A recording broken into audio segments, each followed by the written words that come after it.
Hello, welcome to Unlimited. I'm Walter from Unlimited, and this is a video essay on why WWE has unintentionally made Seth Rollins into Harvey Dent. Now, if you are unfamiliar with the world of comic books, as some of you may be, because you're probably watching this because you saw something about Seth Rollins, because the majority of the content here on our channel is wrestling related. Harvey Dent is the district attorney of Gotham in the Batman universe. Well, until he becomes Two-Face. And specifically, his arc in the pretty much canon origins of Two-Face in The Long Halloween very much has a lot of similarities to Seth Rollins' character arc, unintentional character arc, over the past about 12 months, ever since the Royal Rumble 2019.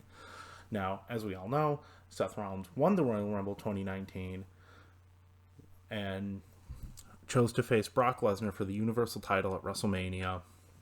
And Seth was all on ridding the WWE of Brock Lesnar because he felt he was just destroying the WWE. Basically, he was an evil.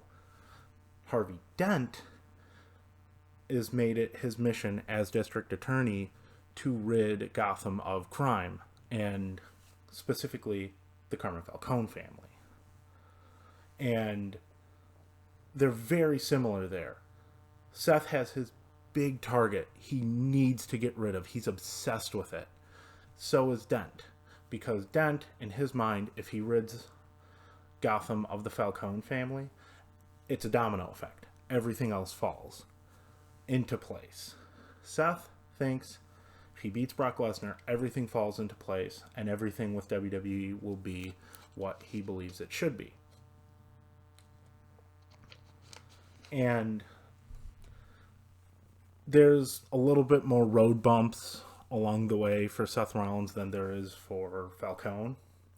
Seth beats Lesnar at Mania, but then loses the title when Lesnar cashes in Money in the Bank, but ultimately beats him at SummerSlam.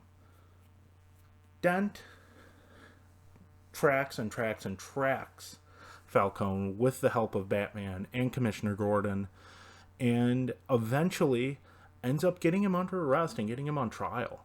And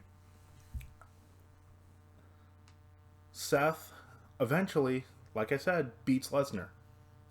And he doesn't come back after the title.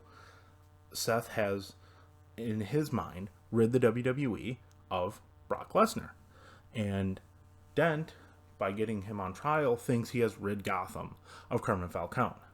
Well, then, with Dent, when he has Falcone on trial, thinking he's won, thinking he has it in his hands, he gets acid thrown in his face, trial's thrown out because, there's been acid thrown in someone's face.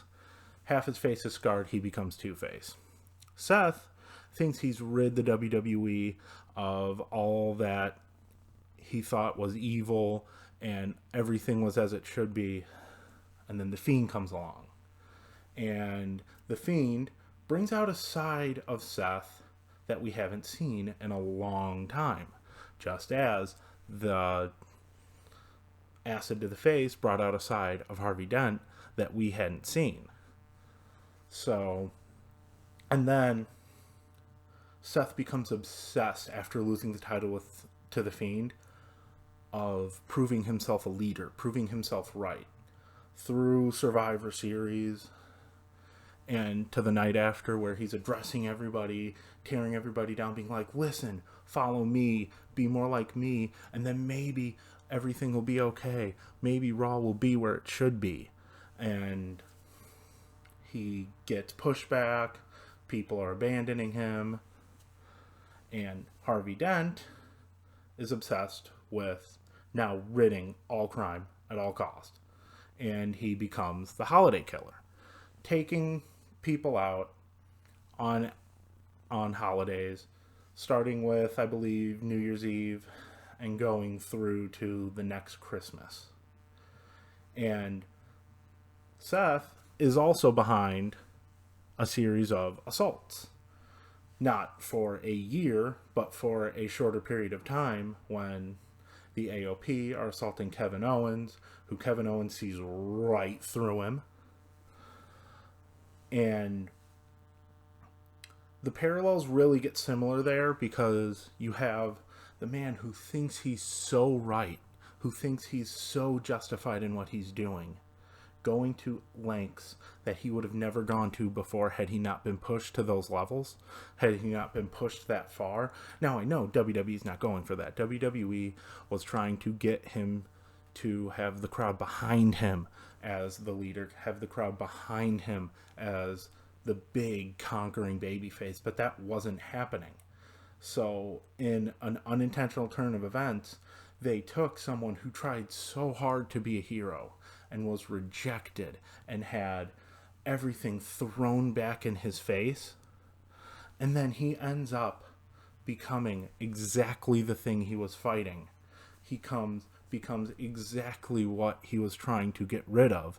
He becomes the evil. He joins forces with the AOP, who are destroying things, who are causing chaos, who are demolishing people, who are assaulting people for no reason.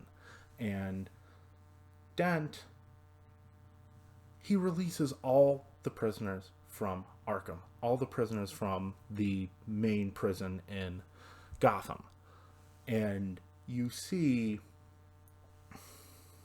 especially in the ends to both stories, where Seth Rollins has been pushed to a point where he thinks he's so right that he can't do wrong, and he commits the ultimate wrong and joins forces with just two brutes to effectively assault and attempt to murder an innocent man in Kevin Owens.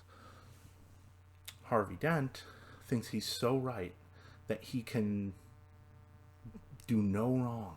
He thinks his moral compass is infallible, that he can take all these prisoners, release them, and use these criminals to help fight the other criminals.